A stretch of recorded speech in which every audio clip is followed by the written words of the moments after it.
Selamat berjumpa dalam seri pembelajaran elektrodinamika. Pada video tentang radiasi oleh dipol listrik bagian pertama, telah dirumuskan potensial skalar dan potensial vektor yang dipancarkan oleh dipol listrik yang bergetar.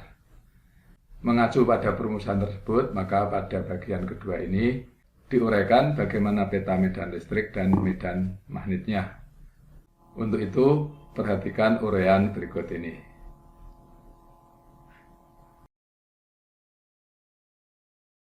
Ini adalah perumusan potensial skalar dan potensial vektor di sekitar dipol yang bergetar. Medan listrik dan medan magnet terkait dengan medan potensial ini dapat ditentukan dengan transformasi berikut ini.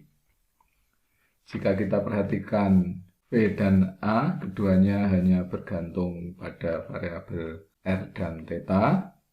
Berarti ini simetris terhadap sumbu Z. Oleh karena itu, uraian lebih lanjut dapat digunakan koordinat polar. Dengan koordinat polar, gradien dapat dinyatakan dengan perumusan seperti ini.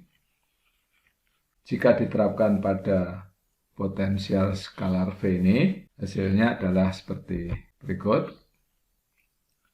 Yang mana suku pertama ini adalah diferensial V terhadap R.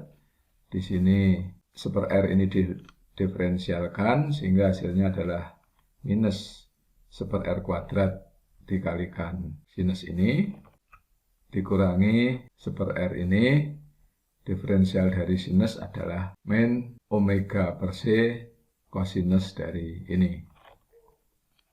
Sedangkan suku kedua ini adalah merupakan diferensial V ini terhadap theta, sehingga ini diferensial kosinus theta ini adalah sinus theta. Ingat, kita telah mengasumsikan bahwa R ini jauh lebih besar daripada C per omega atau lambda, yaitu tempat yang relatif jauh dari dipol ini. Sehingga suku yang mengandung 1/R kuadrat ini jauh lebih kecil dari omega per RC. Dengan demikian, suku pertama ini dan suku ketiga ini dapat diabaikan terhadap suku kedua. Sehingga diperoleh gradien V sama dengan ini. Diferensial potensial vektor A terhadap T adalah seperti berikut. Yang mana diferensial sinus ini terhadap T adalah omega kosinus sudut ini, yaitu ini.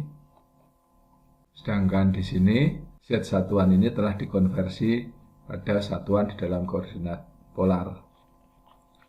Dengan demikian didapatkan perumusan untuk E ini seperti berikut. Minus gradien V berarti ini adalah negatif. Sedangkan minus dA dt berarti ini adalah positif. Jika ini kemudian dijumlahkan, maka kosinus theta ini di sini ini adalah saling meniadakan sehingga menyisakan suku yang kedua ini, yaitu ini. Di sini juga telah digunakan mu 0 epsilon 0 ini sama dengan 1/C kuadrat, sehingga 1/epsilon 0 C kuadrat ini adalah sama dengan mu 0. Di dalam koordinat polar, rotasi vektornya dapat dinyatakan dengan seperti ini. Jika satuan Z ini dinyatakan dalam koordinat polar, maka vektor potensial A ini menjadi seperti berikut. Dari sini didapatkan rotasi A ini seperti berikut. Suku pertama ini adalah diferensial dari R kali komponen theta ini terhadap R, sehingga dalam hal ini adalah omega per C kosinus omega T min R per C ini. Sedangkan suku kedua ini adalah diferensial komponen ke arah R ini terhadap theta, sehingga di sini diferensialnya adalah ini tetap, ini adalah minus sinus theta ini. Lagi di sini adanya faktor 1/R kuadrat, jadi kalau ini dimasukkan ini menjadi 1/R kuadrat, maka suku kedua ini dapat diabaikan terhadap suku yang pertama, sehingga didapatkan medan magnet B yang dapat dinyatakan seperti berikut. Dengan perumusan medan listrik dan medan magnet yang didapatkan ini pada tempat yang jauh dari dipol, maka dapat dirumuskan rapat flux energi yang dipancarkan oleh dipol listrik luas persatuan waktu yang dinyatakan dengan vektor Poynting seperti berikut. Yang mana ini adalah merupakan E cross B.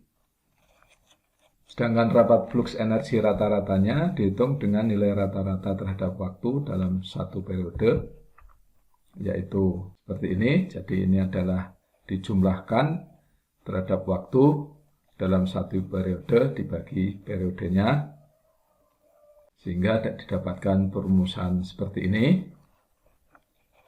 Jika kosinus kuadrat ini diintegralkan dalam satu periode, ini hasilnya adalah T per 2, sehingga ini dibagi T sama dengan setengah. Dengan demikian, rata-rata rapat flux energinya dapat dinyatakan seperti berikut. Rapat flux energi ini hanya merupakan fungsi R dan theta yang berarti ini simetris terhadap V. Secara geometri, rapat flux energi ini dapat dilukiskan seperti berikut. Jadi seperti donat ini. Sedangkan penjalaran gelombang pada bidang yang sejajar sumbu Z pada suatu saat dilukiskan seperti gambar ini.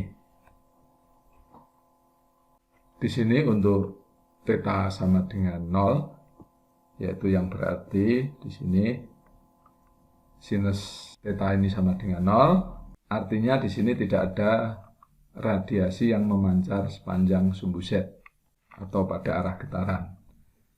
Adapun energi maksimum terjadi pada theta ini sama dengan pi per 2 atau 90 derajat, yaitu yang menyebar secara radial pada bidang ekuator ini, yaitu di tengah-tengah ini.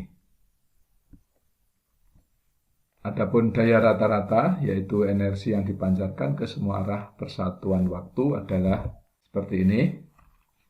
Di sini energi rata-rata ini dihitung untuk seluruh ruangan atau yang menembus bidang lingkaran dengan jari-jari R.